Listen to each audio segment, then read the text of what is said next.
Ami, entends-tu le vol noir des corbeaux sur nos plaines? Ami, entends-tu ces cris sourds du pays qu'on enchaîne? Oh, et partisans, ouvriers et paysans, c'est l'alarme. Ce soir, l'ennemi connaîtra le prix du sang et des larmes. Montez de la mine, descendez des collines, camarades. Sortez de la paille, les fusils, la mitraille, les grenades. Oh, et les tueurs à la balle et au couteau, tuez vite.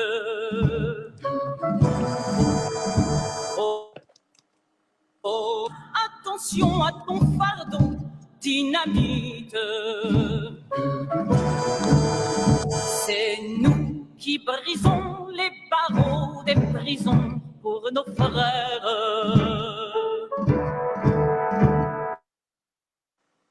La c'est la faim qui nous pousse la misère. Il y a des pays où les gens creux des lits font des rêves. Ici, nous vois-tu, nous on marche et nous on tue, nous on crève. Ici, chacun sait ce qu'il veut, ce qu'il fait quand il passe. Ami, si tu tombes, un ami sort de l'ombre à ta place. Demain, du sang noir séchera au grand soleil sur les routes. Chantez, compagnons, dans la nuit, la liberté nous écoute. Amis, entends-tu les cris sourds du pays qu'on enchaîne?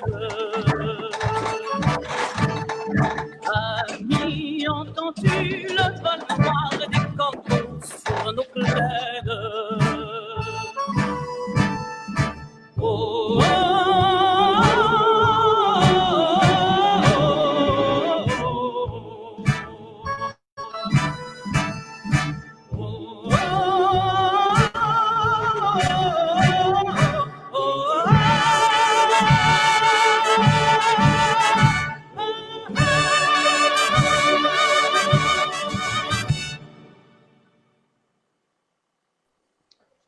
Salutations tout le monde, salutations au chat, salutations à nos invités, salutations à mes camarades.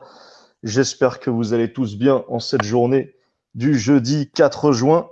C'est un sujet spécial, les amis, aujourd'hui que nous allons aborder.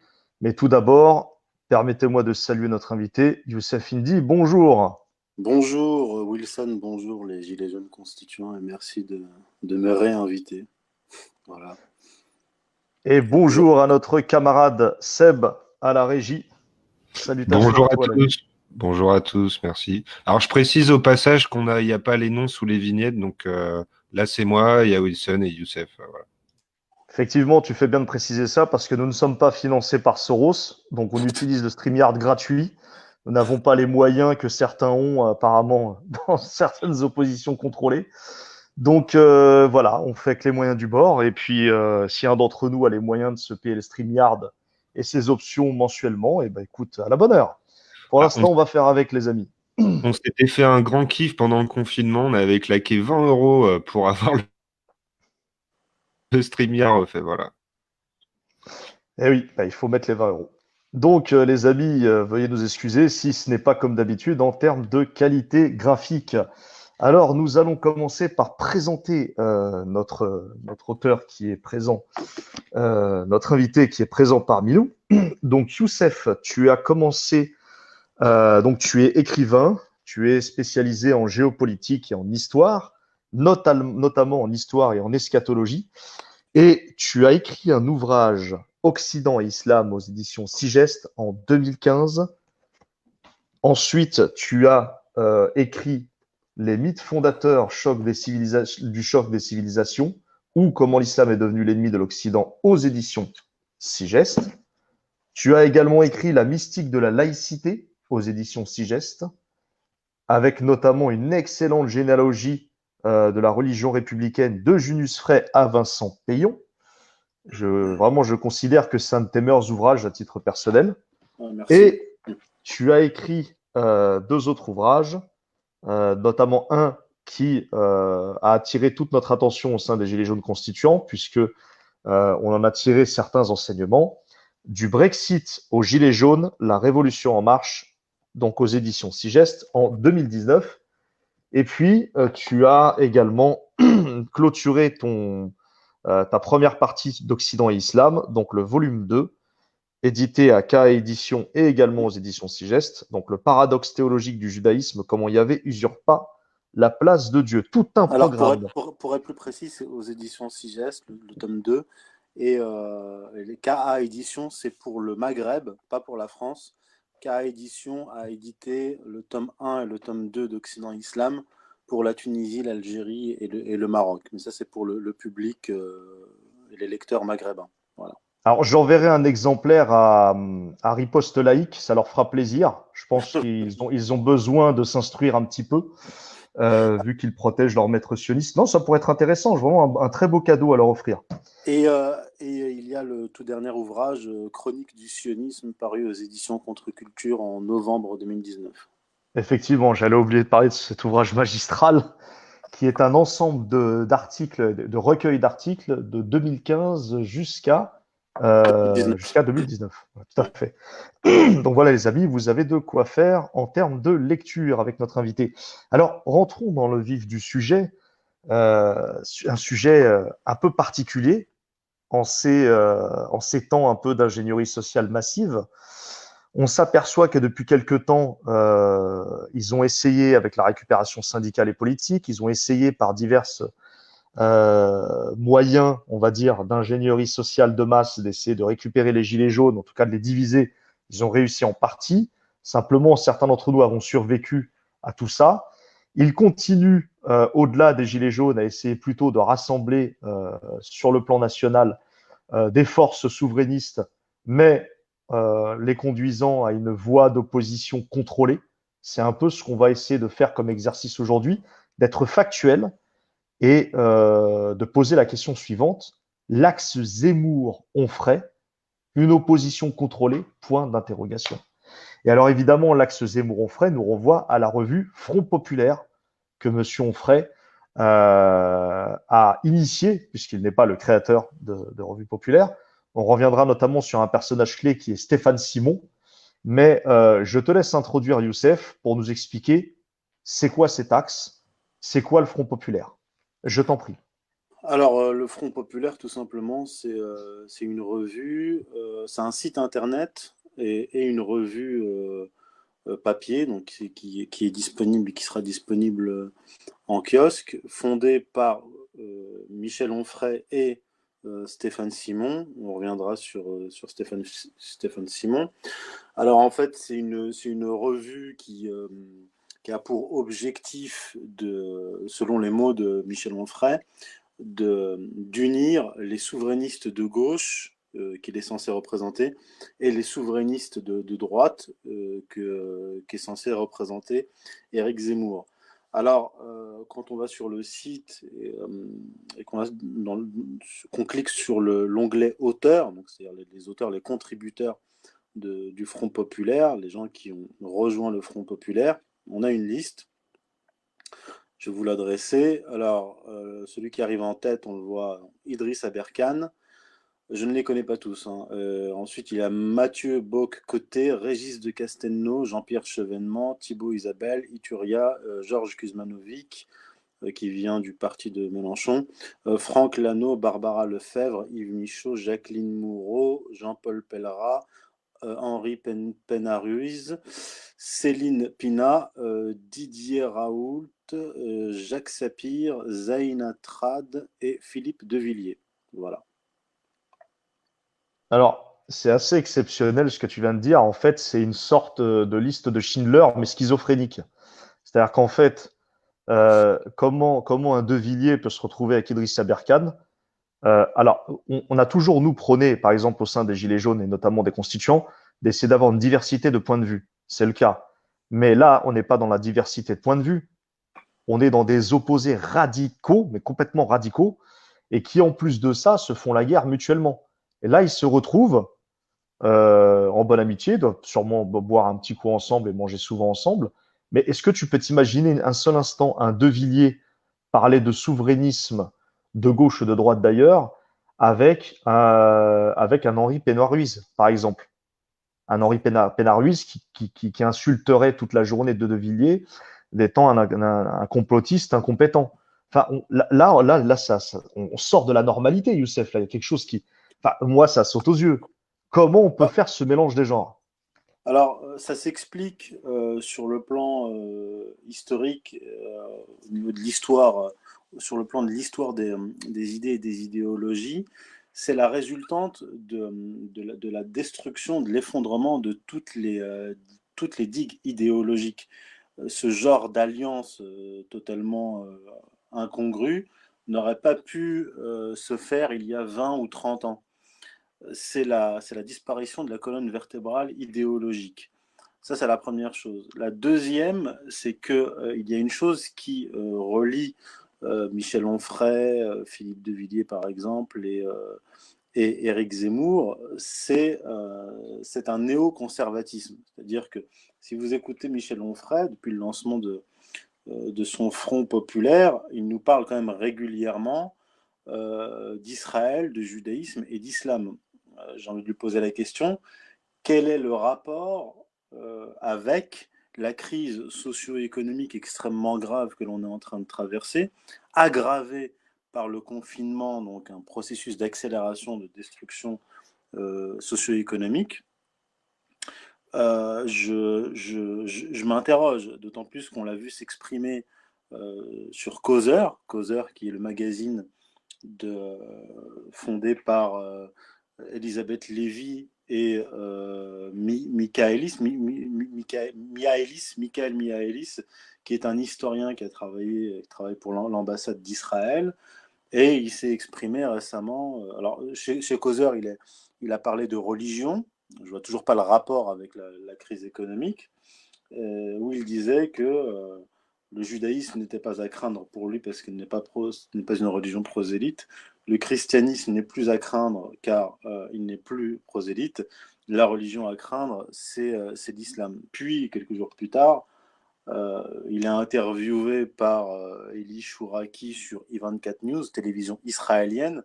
Donc là, je ne vois toujours pas le rapport avec la crise économique, où il nous explique que Israël, que le judaïsme a raison de se défendre de façon violente lorsque la civilisation juive est attaquée. Déjà, il faudrait qu'il m'explique ce que c'est que la civilisation juive. Donc il justifie la politique colonialiste d'apartheid et ethnocidaire d'Israël. Donc on voit Michel Onfray lancer un front populaire qui est censé préparer une sorte d'alliance politique, de construction programmatique pour les prochaines élections présidentielles pour répondre à la crise socio-économique. Et il fait des déclarations intempestives contre l'islam et s'aplatit devant le judaïsme et Israël. Ce qui me permet d'affirmer sans aucun doute qu'il s'agit d'une manœuvre néoconservatrice.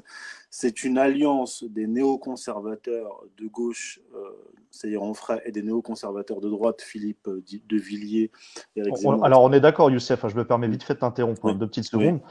pour expliquer à nos auditeurs que là, on ne parle pas de souverainisme, on parle de néoconservatisme. Parce que les gens ont tendance à tout confondre et il y a un flou autour de ces notions-là, en fait. Oui, alors le néoconservatisme, à l'origine, donc il est né aux États-Unis. Il a été fondé par des anciens trotskistes, donc le noyau dur, je renvoie aux travaux de Walt et Mearsheimer. Le noyau dur du néoconservatisme est juif. Ce sont des juifs trotskistes qui ont mué et qui ont dérivé vers l'extrême droite et qui ont en fait pour principal objectif à l'intérieur de l'appareil d'État américain et sur le plan idéologico-politique aux États-Unis, de ramener les États-Unis dans le giron d'Israël. Et c'est ce que fait Onfray, qui vient de la gauche, mais pas véritablement de l'extrême gauche sociale, marxiste. C'est plutôt un gauchiste libéral libertaire qui a dérivé vers l'extrême droite israélienne par opportunisme, hein, pas par conviction. On y reviendra peut-être plus tard sur son parcours personnel et intellectuel, et qui opère cette jonction. On va voir qui est derrière cette jonction avec le néoconservatisme de droite représenté par Zemmour et une jonction qui est bien illustrée par la présence de Philippe de Villiers au Front populaire. Je rappelle que Philippe de Villiers est censé être un catholique, je crois même traditionnaliste. Je ne vois pas ce que fait Philippe de Villiers avec Michel Onfray, qui a pendant des années et des années craché sur le christianisme, l'Église et le catholicisme. Ou alors Idriss Aberkan, que fait Idriss Aberkan avec De Villiers? Ou Idriss Ah, Aberkan comment dirais-je, avec Onfray et Zemmour. C'est oui, hallucinant, hallucinant. alors Idriss Aberkan, je dois dire que ce n'est pas quelqu'un qui m'a intéressé ces dernières années. On m'a souvent parlé de lui, en me le présentant comme quelqu'un de brillant, etc. Je crois il a des diplômes dans le domaine de la... je sais même pas en fait dans quel domaine il est, peu importe. Mais j'ai vu que récemment, il a commencé à tenir un discours politique, géopolitique, socio-économique. Je crois que ce n'était pas le cas précédemment. Et disons que mes suspicions ont été éveillées à partir du moment où j'ai commencé à l'écouter, puis je suis tombé sur une interview de lui chez Thinkerview, et je découvre à ce moment-là qu'il a participé à une conférence organisée par l'ONG de Jacques Attali, Global Positive Forum. Donc la première édition de cette conférence a été lancée en 2017, et parmi les participants, eh bien, on a Idriss Aberkan.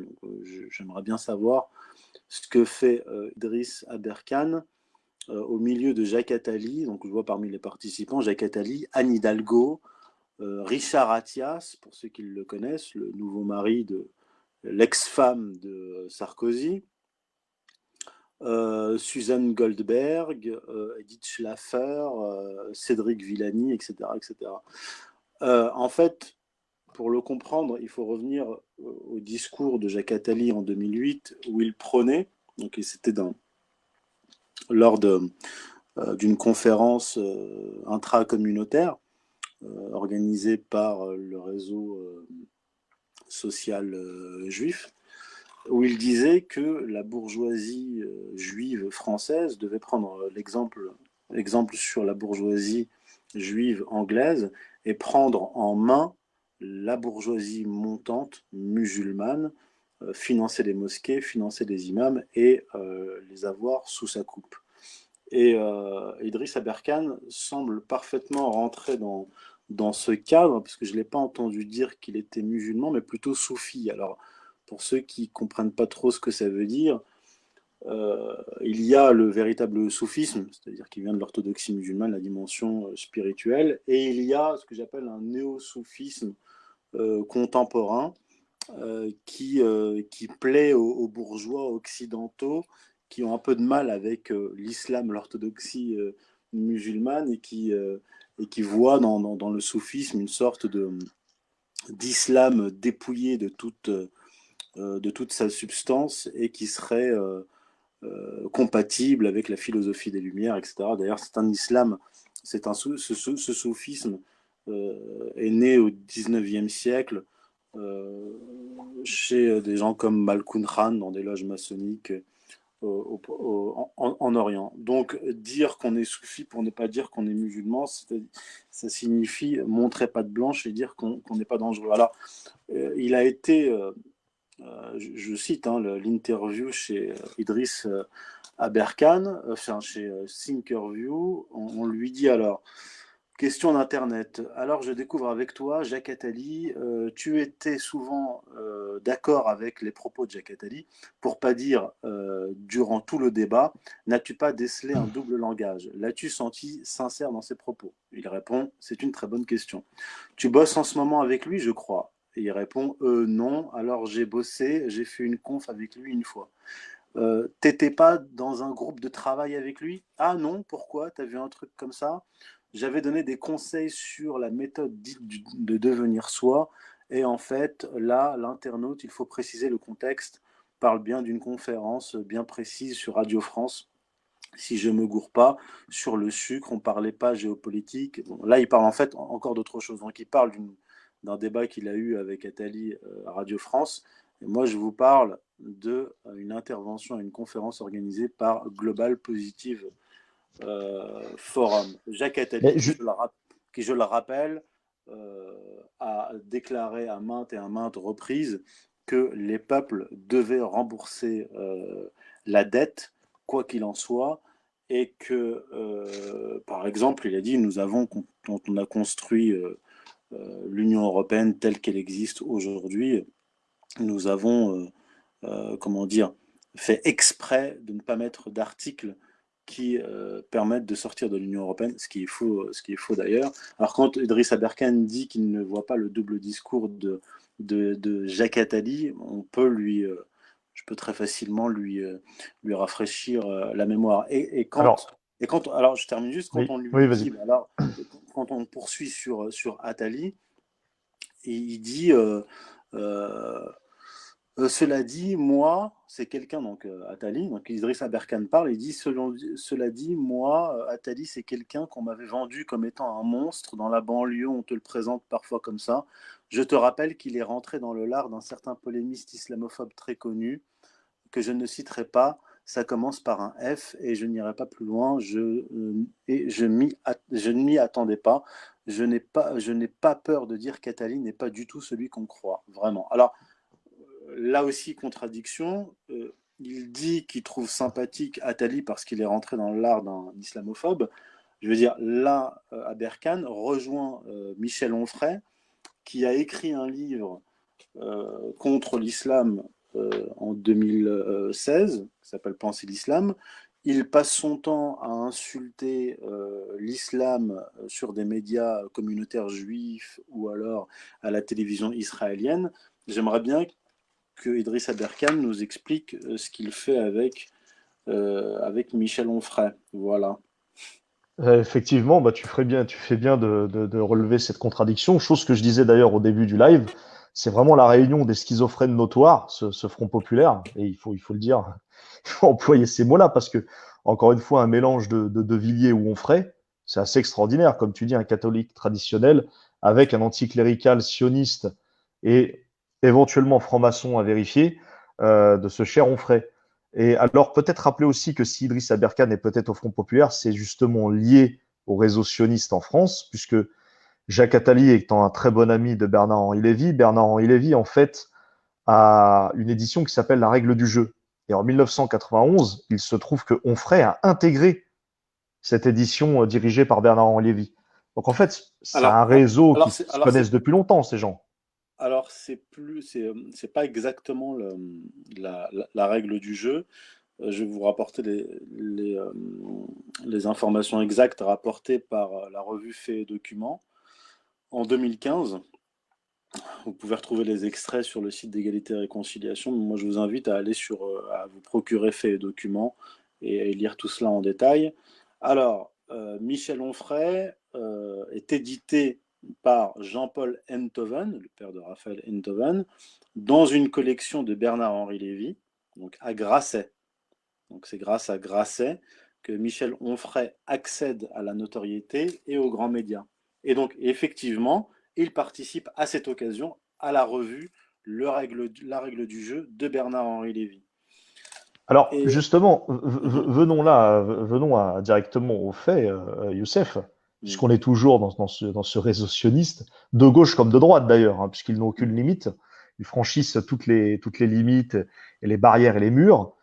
Il faudrait qu'on nous explique euh, que fait également un Idriss Aberkan avec Monsieur Zemmour, qui est la star du Front populaire. C'est pour moi la star, c'est la tête d'affiche. Enfin, non, je veux alors dire, Zemmour ne fait pas partie du Front populaire, mais il y a une jonction qui est en train de s'opérer oui, voilà, c'est entre. ça que je voulais dire. J'étais vite en Ouais. besogne, mais bon, la jonction, elle est évidente. Oui, alors, bon, pour être plus précis, j'avais écrit un article en 2017, pendant les élections présidentielles, sur la recomposition du système politique, ou plutôt la décomposition du système politique. Et déjà, à ce moment-là, j'avais relevé une tentative d'alliance, enfin, une alliance avérée et démontrée, entre Patrick Buisson, qui est un brillant historien et politologue, qui vient de l'extrême droite, qui a été le conseiller d'ailleurs de Nicolas Sarkozy durant sa présidence, et qui conseillait Jean-Luc Mélenchon. C'est Et, extraordinaire, ça et aussi, en capacité schizophrénique. en fait, vous avez donc déjà à l'époque, j'avais identifié cette alliance, Patrick Buisson, qui avait sous sa tutelle indirecte Marion Maréchal Le Pen. Marion Maréchal Le Pen, donc la famille Le Pen, qui est quand même liée depuis longtemps à Éric Zemmour. On avait un axe Zemmour-Buisson qui était en train de préparer le terrain à une éventuelle candidature de la petite Marion Maréchal Le Pen, pilotée par ces deux-là. Mais il y a eu depuis des divergences stratégiques entre Patrick Buisson et, Éric Zemmour, parce que Patrick Buisson voulait opérer une jonction entre l'électorat de Marine Le Pen, donc du Front National, et l'électorat de Jean-Luc Mélenchon. Bref, ils ne se sont pas entendus. Mais à ce moment-là, en 2017, c'était un ballon d'essai. C'était un ballon d'essai. Et là, ce à quoi on assiste aujourd'hui, c'est la concrétisation de cette stratégie qui consiste à faire la jonction entre l'électorat du Front National et l'électorat de gauche, Front de gauche, Jean-Luc Mélenchon, mais sans eux, sans Mélenchon et sans Marine Le Pen. C'est une opération très complexe parce que Onfray, qui est censé représenter la gauche, est en train de doubler, je veux dire comme dans la couture, il double la couture d'Éric Zemmour. Il tient exactement le même discours, alors que son objectif initial, c'était de ramener l'électorat dans le giron israélo-compatible. Or, ce qu'a fait Onfray, ce n'est pas ramener l'électorat du côté de Zemmour, c'est se déplacer, lui, euh, du côté du discours, vers le discours néoconservateur d'Éric Zemmour. Par conséquent, il se retrouve à s'adresser au même public que Zemmour. Je ne parle même pas d'électeurs là, à ce stade. Je parle d'un public qui doit être entre 45 et 65 ans, parce que Michel Onfray ne s'adresse pas aux gens de mon âge. Et c'est là, en fait, qu'entre en scène quelqu'un comme Idriss Aberkan, qui a investi Internet avec des vidéos YouTube intempestives et qui fait la jonction, là aussi, c'est assez étonnant, avec un type, comment il s'appelle, Rougeron, un souverainiste pas bête, hein, souverainiste qui est très présent sur Internet et qui est enfin pas plus ou moins, mais qui est lié à Éric Zemmour et qui cire les pompes à Éric Zemmour chaque fois qu'il le peut. Donc en fait, vous avez les Zemmour et Onfray, tête de gondole médiatique, qui sont là pour attirer les boomers ou les bourgeois des villes de 45 à 65 ans. Et vous avez un étage en dessous, les jeunes qui investissent Internet, qui sont censés s'adresser aux jeunes de leur génération et faire les rabatteurs pour les ramener dans le giron Onfray Zemmour. Vous me suivez? Alors, effectivement, ces déplacements, ces va-et-vient sont assez intéressants. Ce qui nous prouve en fait que la stratégie finalement de l'oligarchie a changé. On est à l'ère, comme tu disais tout à l'heure, effectivement, on a une époque où il n'y a plus de frontières idéologiques, où tout est flou, tout est mouvant. On a l'impression que c'est même liquide, tout ça, Mhm. et que dans 5 ans, on peut très bien se retrouver avec une configuration totalement contraire, mais toujours pour les intérêts de l'oligarchie. Et c'est intéressant de voir ça parce que ça s'est observé avec l'arrivée de Macron hein, et En Marche, qui a détruit justement toutes les frontières idéologiques. Ça avait commencé, je crois, un petit peu avant avec Sarkozy Oui, quand il a ramené dans son giron des gens de gauche dans ce gouvernement qui n'avaient rien à voir, qui étaient radicalement opposés. Je m'en souviens même de la présidente de Ni Pute Ni Soumise qui avait été ramenée dans le giron de Sarkozy. Là, je crois que ce jour-là, je m'étais dit que là, vraiment, il n'y a plus rien à faire de ce monde-là. Et là, on est dans une sorte de continuum. Et c'est vrai que c'est intéressant à observer. Sociologiquement, c'est très, très intéressant, ce qui prouve que finalement, l'oligarchie a plus d'un tour dans son sac et s'adapte en fait à chaque situation. Alors, venons-en à un autre fait intéressant, la présence de Jacqueline Moureau. Jacqueline Moureau, donc la première gilet jaune de l'histoire, entre guillemets, qui pour moi n'est pas la première, puisque il y en avait d'autres avant, mais c'est Jacqueline Moureau, la première médiatisée, on va dire, et qui s'est retirée très rapidement pour les raisons que l'on sait tous, se retrouve au sein même de ce Front populaire. Est-ce que tu peux nous en dire un petit mot, ton ressenti de voir une gilet jaune médiatisée qui a été refoulée après, se retrouver là-dedans? Est-ce qu'ils bah, essaient en pas fait, justement de rattraper l'image au niveau des gilets c'est jaunes? c'est de la récupération politique parce qu'il y a des gens, bon, comme Aberkan, etc., qui ils savent ce qu'ils font parce qu'on ne se retrouve pas chez Attali et on ferait ensuite par hasard. Hein, il y a une cohérence. Mais pour ce qui est par exemple de Jacqueline Moureau ou de Didier Raoult, c'est de la pure récupération politique. Peut-être qu'elle-même est dans une logique opportuniste, mais c'est une façon d'avoir le tampon gilet jaune, la crédibilité de la lutte sociale incarnée par les gilets jaunes, de la récupérer et de la faire dévier. C'est ça l'objectif. Parce qu'en fait, tout ce dispositif-là, on ferait Zemmour, c'est un moyen de détourner, de neutraliser la colère populaire qui a éclaté avec les Gilets jaunes, mais qui est en train de s'accentuer, de s'aggraver avec la politique de confinement et de semi-confinement. Donc, l'objectif de ce Front populaire de Onfray et de Zemmour, c'est de dévier la colère populaire de sa cible initiale, c'est-à-dire l'oligarchie, les 0,1%. Tout le but de cette manœuvre consiste à cela, en cela. Et on a vu dès le début du mouvement Gilets jaunes, Bernard-Henri Lévy qui a pris peur et qui a traité les Gilets jaunes d'antisémites, Finkielkraut qui traverse exprès une manifestation Gilets jaunes pour être pris à partie et ensuite dire que les Gilets jaunes est un Par un de nos mouvement, camarades d'ailleurs, que je voilà, salue au passage. est un mouvement pour taxer le mouvement Gilets jaunes d'antisémites, de le diaboliser dans un premier temps. Ça, c'est la diabolisation, donc c'est le bâton. Puis la carotte, c'est on va vous offrir une porte de sortie, et la porte de sortie, c'est le Front populaire de Michel Onfray et Éric Zemmour. Et ils investissent Internet. Michel Onfray a investi Internet déjà il y a quelques années pour neutraliser, obstruer notre discours, le discours de tous les gens, les auteurs et autres, qui sont sur Internet et qui n'ont pas accès aux médias. Donc, on a des gens qui ont accès aux médias depuis des années, voire des décennies, qui investissent Internet, ce qu'a très bien expliqué l'article sur égalité et réconciliation, c'est-à-dire qu'ils font la loi Avia pour neutraliser les malpensants sur Internet, tout en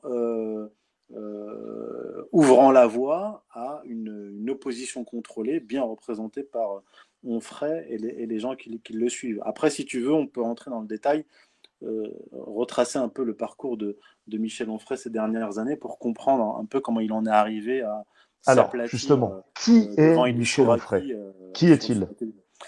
Alors, je reprends les informations rapportées par, comment dire, par faits et documents. Alors, donc comme je vous l'ai dit, il est intégré à Grasset, publié par Grasset, et il participe à la revue La règle du jeu de Bernard-Henri Lévy. Alors que récemment, il s'est retourné contre Bernard-Henri Lévy, alors que Bernard-Henri Lévy fait partie de ceux qui ont fait médiatiquement Michel Onfray. Entre-temps, depuis, Michel Onfray a commis 2 crimes de lèse-majesté. Il y en a un qui est rapporté par fait et document. Et moi, je vais vous en rapporter un second qui permet de comprendre sa soumission actuelle. D'abord, donc, il publie un livre sur Freud qui s'appelait Le crépuscule d'une idole, publié en 2010. La fabulation freudienne, oui, tout à fait. Voilà. Donc là, ça lui a valu des attaques extrêmement violentes des gens de la profession qui sont pour une bonne partie d'entre eux juifs, et donc il a été quand même traité d'antisémite à plusieurs reprises, Onfray.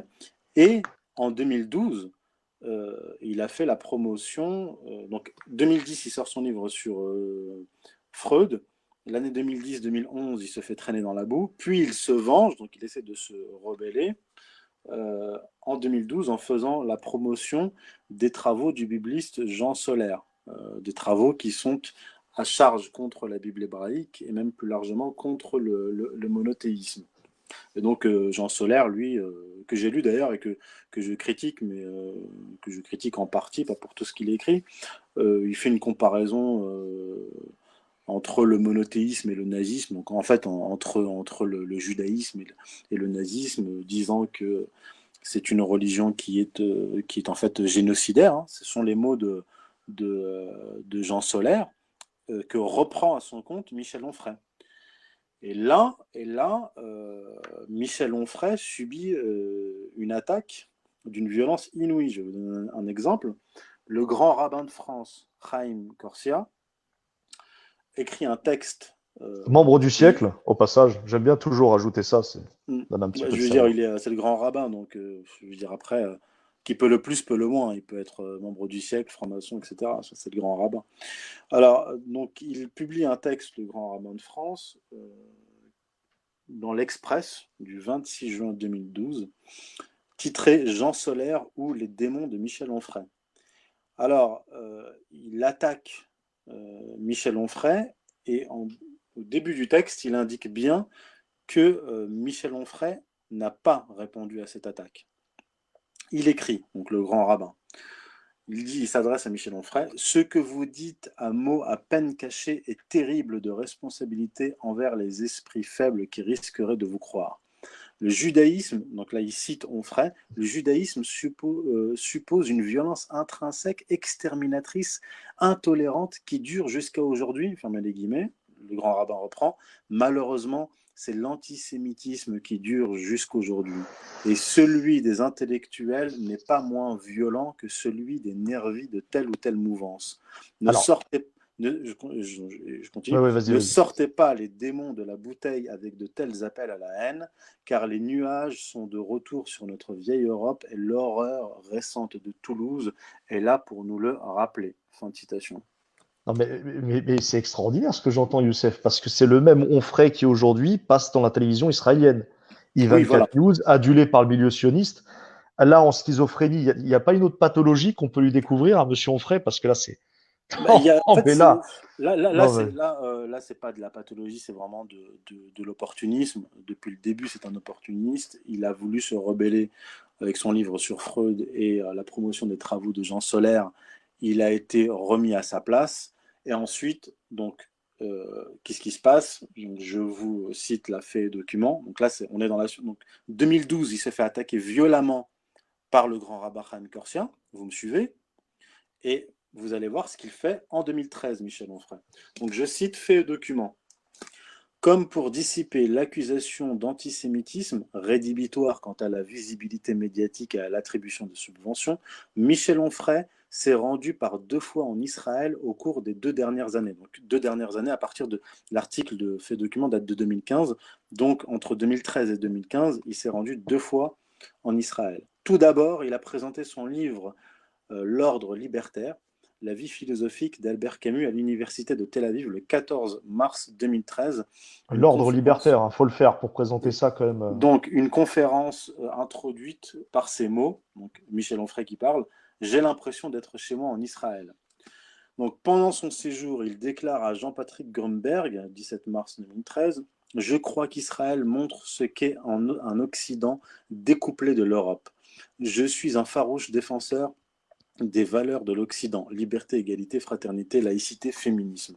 On voit donc à Tel Aviv un Occident non européen avec ce que Nietzsche nommerait une grande santé, une vitalité, des corps montrés sans complexe, une jeunesse radieuse, un nombre incroyable de femmes enceintes, de couples avec des enfants ou des poussettes. Le versant solaire de la Méditerranée se manifeste sur les plages de Tel Aviv, alors que le versant nocturne de 3 monothéismes fait la loi à Jérusalem. En gros, c'est le paradis sur terre pour lui, quoi. Donc, à en croire son interview le 22 avril donnée à la radio de la communauté juive à Paris, Tel Aviv serait même une Athènes contemporaine. Il dit, donc fait document qui rapporte, Tel Aviv est une ville très hédoniste. Quand je suis sur une terrasse au bord de la mer à Tel Aviv, j'ai vraiment l'impression qu'on est chez Homère, qu'on n'est pas loin d'Échille et de Sophocle. Le 28 octobre 2014, il sera de nouveau à Tel Aviv pour une rencontre avec le public israélien autour de son œuvre, rencontre organisée par l'ambassade de France à l'Institut français de Tel Aviv. Fin de citation. Et ensuite, donc là on est en 2013-2014, il se rend en Israël. 2015, il publie un livre qui s'appelle Penser l'islam, où il attaque virulemment l'islam, toujours aux éditions Grasset, mais là dirigé par Olivier Nora, qui est le neveu de Pierre Nora, et le fils de Simon Nora, conseiller de Pierre Mendès France. Je précise que Olivier Nora, qui a édité ce livre contre l'islam, est de confession juive. Donc vous avez là le parcours de Onfray qui commence à Grasset, dirigé par Enthoven et Bernard-Henri Lévy. Il essaie de se rebeller entre 2010 et 2012. Il est remis à sa place par le grand rabbin, entre autres, et là, il va à Tel Aviv pour faire Teshuva. Il revient, il écrit un livre contre l'islam. Donc là, on est dans le néoconservatisme. Donc quand je dis ça, c'est preuve à l'appui. C'est pas simplement une vue de l'esprit. On a affaire à un agent israélien dont la femme, on s'est rapporté par Fait et Document, je cite Fait et Document, après la mort de sa première femme atteinte d'un cancer et euthanasiée sur sa demande, Michel Onfray se remarie fin 2018 avec Dorothée Schwartz, de confession juive, qui était sa maîtresse du vivant de sa femme. Et c'est elle qui gère sa communication, son site et sa carrière. Voilà. Donc, tout cela me permet d'affirmer que Michel Onfray est un agent israélien défendant les idées néoconservatrices, pro-Israël, anti-islam, et qui essaie de ramener la colère populaire, non pas contre l'oligarchie des 0,1%, mais contre l'islam, donc au profit d'un choc des civilisations. Et alors, petite précision, Michel Onfray est également membre du comité d'honneur de l'Association pour le droit de mourir dans la dignité. Donc c'est quelqu'un en fait pour qui l'euthanasie est un plaisir. Membre d'honneur, hein, membre du comité d'honneur, il faut le faire quand même. Disons qu'il a joint la théorie et la pratique, puisque je ne connais pas les détails, hein, mais il a effectivement, peut-être à la demande de sa femme, je ne sais pas, euthanasie sa femme. Bref, maintenant, si tu veux, on peut aborder... Philippe de Villiers va apprécier ça, effectivement, comme ils sont potes maintenant. C'est assez intéressant comme là, on a schizophrénique. On a affaire là, en fait, on n'a pas affaire à des gens qui ont des convictions politiques et religieuses et qui agissent en fonction de ces convictions. On a affaire à de petits opportunistes. Et quand je parle de petits opportunistes, je mets bien sûr Idriss Aberkane dans le lot, puisque tout ça, il ne peut pas l'ignorer. Si je suis au courant de ça, lui aussi est au courant. Il ne peut pas l'ignorer. Donc maintenant, si tu veux, on peut parler Alors, du Front venons-en populaire. à la Comment? tête pensante. Venons-en à la tête pensante finalement, et que enfin, peu de monde connaît son existence, c'est Stéphane Simon.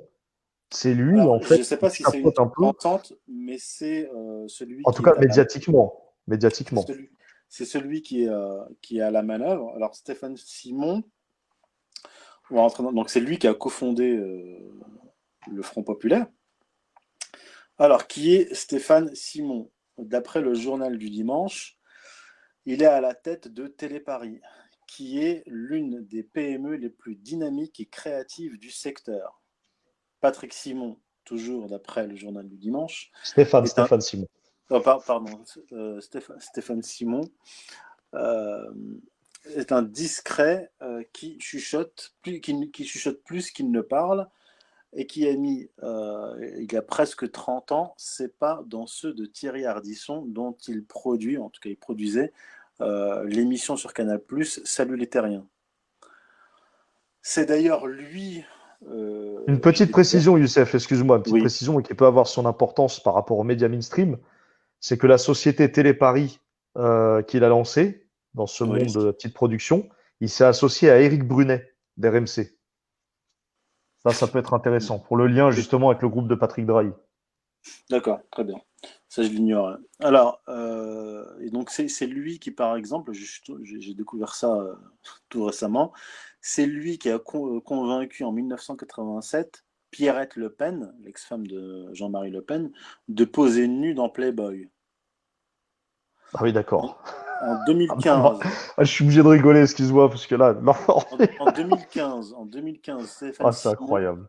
En 2015, Stéphane Simon investit Internet et se lance dans l'édition de Web TV. Donc là, on a comment dire, une volonté stratégique, comme je vous le disais, d'investir Internet et d'obstruer le passage de gens comme nous. Voilà, vous comprenez? Une fausse opposition au système. Parce que quiconque est sur Internet, euh, à la télévision et Internet, ou alors exclusivement sur Internet, est censé apparaître comme euh, un marginal par rapport au système et un opposant au système. Donc il investit et se lance dans l'édition de Web TV via le projet MICA, Média indépendant de communauté active. Oui. Car dit-il, l'avenir est aux médias digitaux et de niche. Donc, Stéphane Simon crée et produit les chaînes d'Elisabeth Lévy, par exemple, de Gilles William Goldnadel, ancien Eh ben. vice-président du CRIF, président de France-Israël, ami de Netanyahou, donc agent israélien, et d'André Berkoff. Donc, ils avaient monté une télé. Natacha Polony aussi.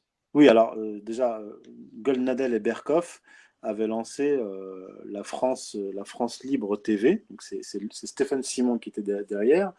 Apparemment, ils se sont séparés, Goldnadel et Berkoff, et c'est devenu Goldnadel TV, média des résistances. Oh putain. Gilles Willem Goldnadel lance un média de résistance. Et il a aussi, effectivement, lancé la web télé de Natacha Polony qui s'appelle Polony TV. En septembre 2016, il crée Michel Onfray TV. Donc ça fait déjà quelques années qu'ils travaillent ensemble. Puis, là récemment, en mai 2020, il cofonde avec Michel Onfray euh, le Front populaire. Oui, alors justement, il y a un grand écart là aussi là-dedans. Je sais que tu le sais qu'ils ont l'habitude des grands écarts, ces gens-là. Il avait commencé à Pèlerin Magazine en 1989, l'ami Stéphane Simon. On passait de Pèlerin Magazine en passant par Libération et Tina Kiefer sur TF1, également Rive droite, Rive gauche, Thierry Ardisson aussi, hein, qui a été dans son sillage. Là, il a bouffé à tous les râteliers, le mec.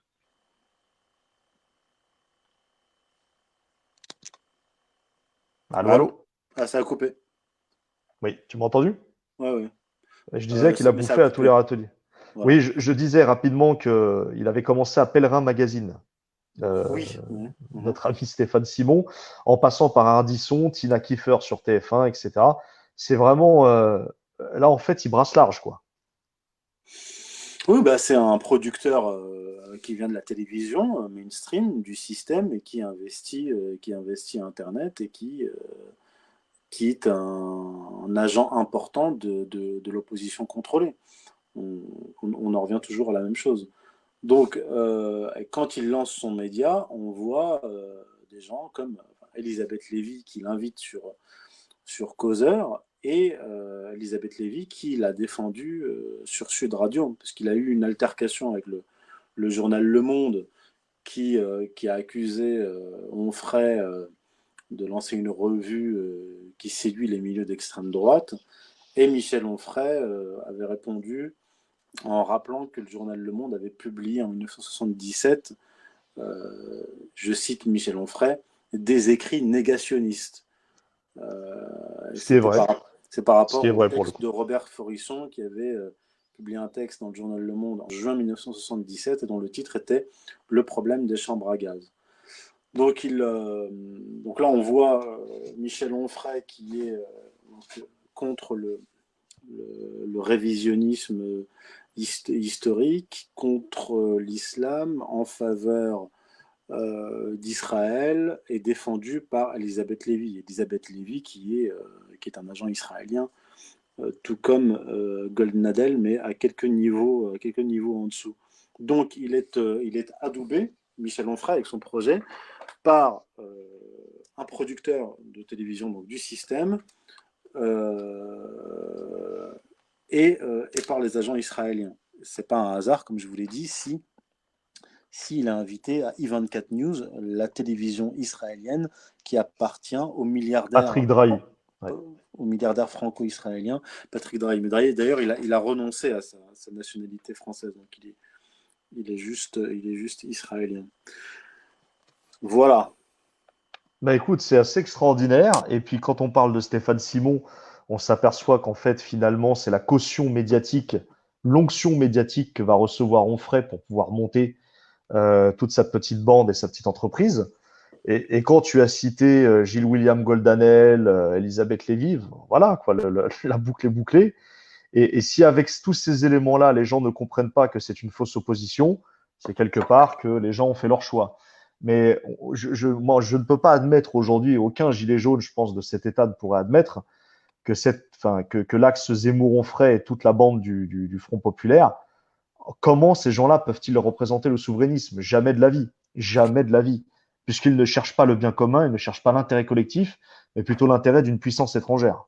Clairement. Maintenant, la question, c'est est-ce que ça va fonctionner? Moi, je ne pense pas, parce que dire aux gens qui souffrent de la crise économique, du système financier, de la dette, du système de libre-échange, dire aux gens enfin, ce que leur dit Michel Onfray, que le judaïsme c'est génial, que j'admire Israël et que l'islam c'est pas beau, ça ne répond pas à la préoccupation première des Français. Ça paye pas le loyer, ça n'augmente pas vos salaires, ça ne vous sort pas du chômage. Donc je ne vois absolument pas comment ce discours peut faire dévier la colère. Parce que c'est ça l'objectif stratégique de toute cette manœuvre. Mais ça me semble bancal. Alors peut-être justement garder le meilleur pour la fin, Youssef, Éric Zemmour. Éric Zemmour, le chantre pour beaucoup apparemment du souverainisme, du patriotisme, alors qu'il n'en est rien. Qui est exactement Éric Zemmour? Alors, bon, j'ai déjà écrit un long article sur Éric Zemmour qui s'appelle Éric Zemmour, assimilation ou dissimulation. Je pense que tout le monde sait qui est Éric Zemmour, j'ai pas besoin d'expliquer qui il est. J'ai rappelé dans cet article que Éric Zemmour, dans les années 2000, tenait un discours souverainiste, protectionniste sur le plan économique, bonapartiste, gaullien, Puis à partir des années 2010, il a changé son discours. Il ne s'attaquait plus à l'immigration en tant que telle, avec une critique socio-économique de l'immigration, mais il a embrassé le discours néoconservateur de choc des civilisations contre l'islam. Le problème n'est plus l'immigration, mais il est l'islam. Alors, il, il fait, comment dire, il nous sort des passages qu'il a inventés du Coran, où il nous dit que le Coran écrit à toutes les pages qu'il faut égorger les juifs et les chrétiens. Bref, il était en train d'opérer, enfin, il a commencé à opérer autour des années 2010, une tentative de jonction entre la droite souverainiste française et catholique et le judaïsme et Israël. Manœuvre grossière, j'avais pointé cela du doigt en 2016. Hein. C'est en 2016 que j'ai commencé à pointer du doigt cette stratégie et ce piège. À l'époque, beaucoup d'identitaires me sont tombés dessus en me disant que c'était de la paranoïa, etc. Mais 2 ans plus tard, il sort un livre où il y a un chapitre titré Saint-Louis, roi juif, où il explique que Israël est le modèle de la France et que sans le nationalisme juif, la France s'abîme dans l'histoire, disparaît. Donc il est devenu clair à partir de ce moment-là que qu'Éric Zemmour est, peut-être qu'il l'est devenu, à mon avis non, je pense qu'il l'a toujours été, un agent israélien ayant pour objectif de déclencher une guerre civile, ou en tout cas de dévier la colère populaire vers les musulmans. Et ce qui s'est passé 2 mois après la sortie de son livre, où il nous racontait ces histoires de Saint-Louis, roi juif, en septembre 2018, 2 mois plus tard, démarre le mouvement des Gilets jaunes, novembre 2018. Et en fait, ça a mis un coup d'arrêt aux ventes de son livre, et ça a mis aussi un coup d'arrêt à ce discours néoconservateur. Donc, entre-temps, ce qui s'est passé, c'est que le système a compris que le discours droitard d'Éric Zemmour n'était pas suffisant pour neutraliser et dévier la colère des Français, notamment la colère de la France périphérique. Donc ils ont appelé Michel Onfray à la rescousse, qui est censé représenter la gauche, parce qu'il a une image de bon goy, qu'il vient du terroir, qui est le fils, je crois, d'agriculteurs. Donc il est d'extraction modeste. Donc on l'a pris, utilisé comme tête de gondole après l'avoir mis à l'amende pour neutraliser, essayer de capter la colère du peuple de gauche et le ramener dans le giron israélien. Mais cette manœuvre aussi me semble, comme je vous l'ai dit et répété, me semble foireuse. Elle ne peut pas aboutir. Alors, finalement, d'après toi, si on fait un peu de prospective, comment évoluerait cette espèce de golem qui est le Front populaire dans les Je mois sais à pas, venir, je ne sais pas comment il va évoluer. Je ne vais pas faire de la prospective par rapport à ce machin, parce que c'est un machin qui est totalement artificiel. Par contre, je peux faire de la prospective par rapport à l'évolution sociopolitique de la France. C'est qu'avec le confinement et le semi-confinement, la destruction des emplois, l'appauvrissement des Français, la crise va s'aggraver et la violence de la révolte va, elle, s'aggraver. Et c'est là, en fait, qu'on a un nouveau contre-feu, c'est-à-dire le déclenchement de ce qui se passe actuellement aux États-Unis et en France, le déclenchement de confrontations ethniques en manipulant les minorités ethniques et religieuses pour empêcher, neutraliser une révolte sur une base socio-économique. Parce que cette révolte, enfin pas cette révolte, cette manipulation des minorités est faite par, on le sait maintenant, on le sait depuis plusieurs années, par les réseaux de Soros, c'est-à-dire les réseaux, là non pas de la droite israélienne, mais du judaïsme politique de gauche. Et en fait, les milliardaires comme Soros, Rothstein et d'autres qui financent les Black Lives Matter via aussi les réseaux d'extrême gauche, que ce soit aux États-Unis ou en France, cette manipulation fait écho à la manipulation des réseaux israéliens de droite. C'est-à-dire que vous avez des réseaux israéliens de droite qui considèrent et qui traitent les Français de souche, là, les Blancs, en tant que minorité, c'est-à-dire qu'ils induisent un discours de minorité qui, elle, est victime des Noirs et des musulmans. Et de l'autre côté, vous avez les minorités noires ou musulmanes qui on met dans la bouche un discours victimaire accusant les Blancs et pour les faire monter les uns contre les autres. Et c'est le meilleur moyen du point de vue de ces réseaux qui font mine de s'opposer, Goldnadel qui s'opposerait à Soros, mais qui en réalité, par leurs manœuvres respectives, se dirigent et nous dirigent vers un objectif commun, c'est-à-dire nous neutraliser par la division ethno-confessionnelle pour empêcher l'aboutissement de la révolte sur une base socio-économique. Ben, je crois que c'est exactement le constat qu'on fait tous. Et c'est pour ça justement qu'on s'inquiète de quelque part, enfin s'inquiéter entre guillemets, puisque nous, on essaie de réfléchir justement à une stratégie pour contrer ce discours ambiant. Et nous réfléchissons justement aussi au fait que les Gilets jaunes doivent garder leur ligne droite.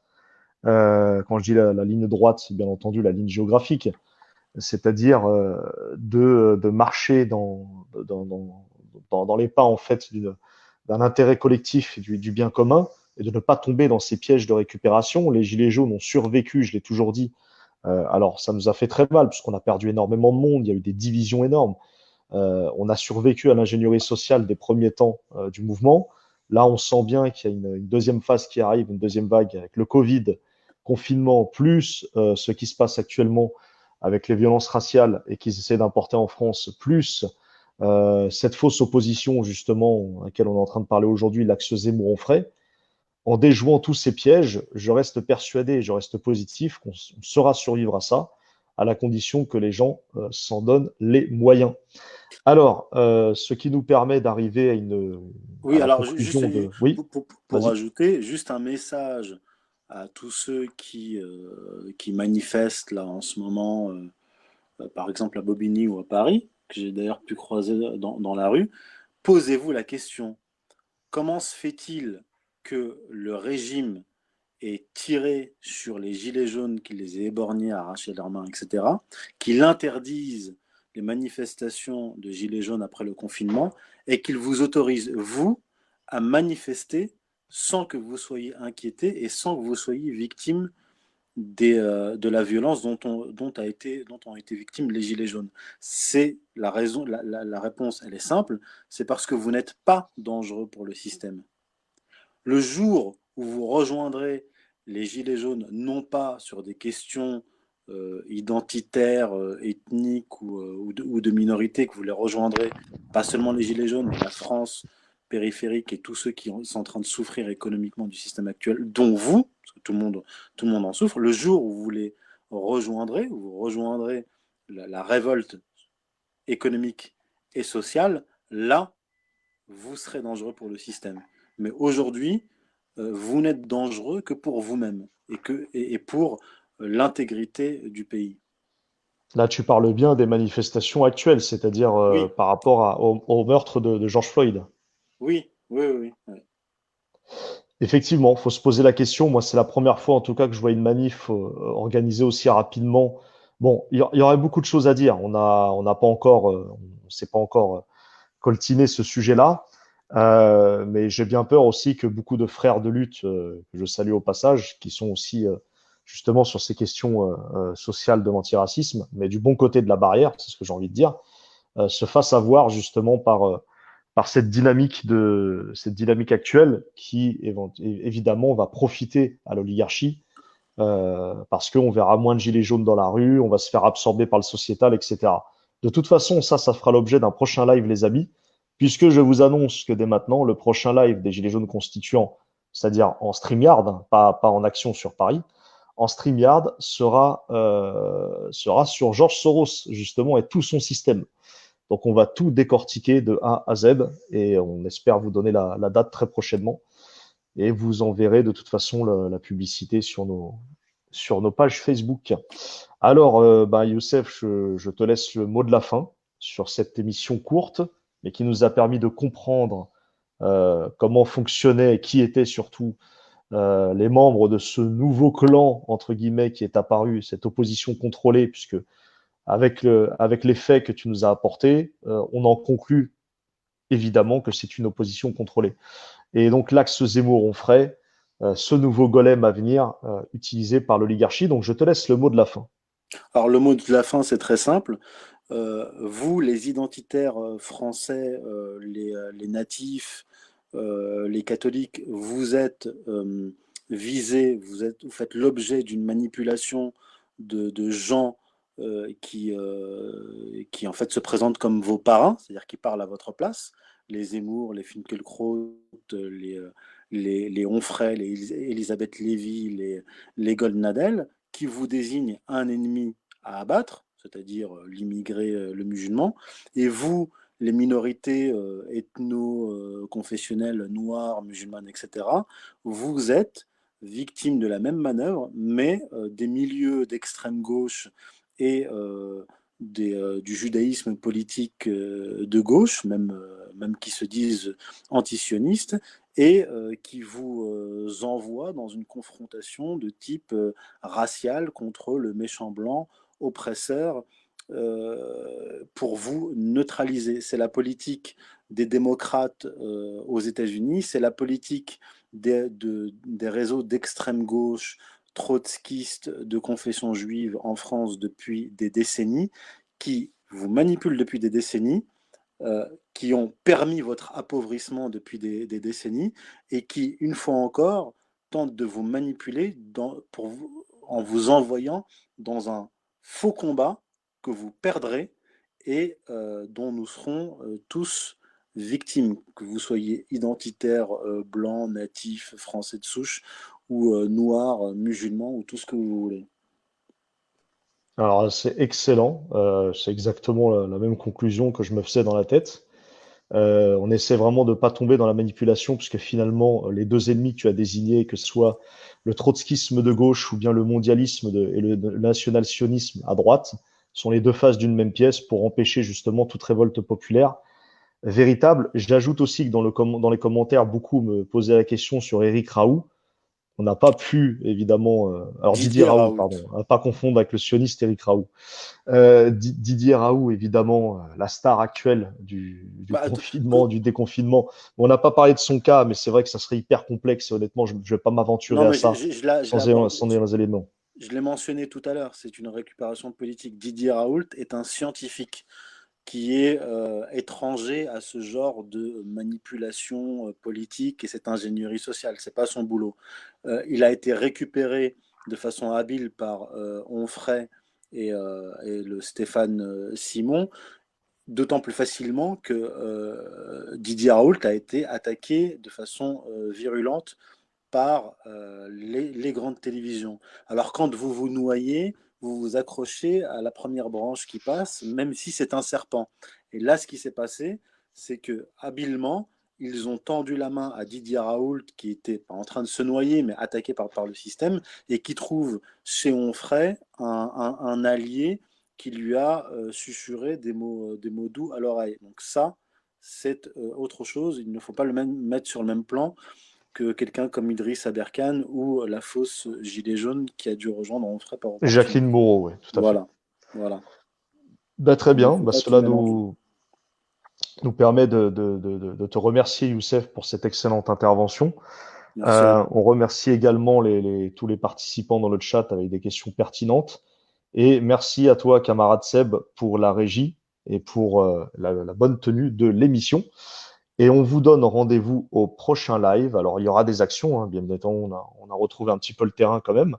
Et pour le prochain live, on va dire hors terrain, ça sera pour justement décortiquer l'Empire Soros de A à Z. Je dis bien de A à Z. Voilà, donc prochaine émission très très intéressante. On vous tiendra au courant. Et je crois qu'on est dans une actualité d'ingénierie sociale extrêmement forte. Et il va falloir analyser tout ça pour ne pas tomber dans ces pièges. Voilà les amis, portez-vous bien et on vous dit à tout à l'heure parce qu'aujourd'hui il va y avoir de l'action. Voilà les Merci à amis, vous. Merci à vous. très bonne journée à vous tous. Merci à tous. Merci Youssef. Bonne journée. Merci à vous.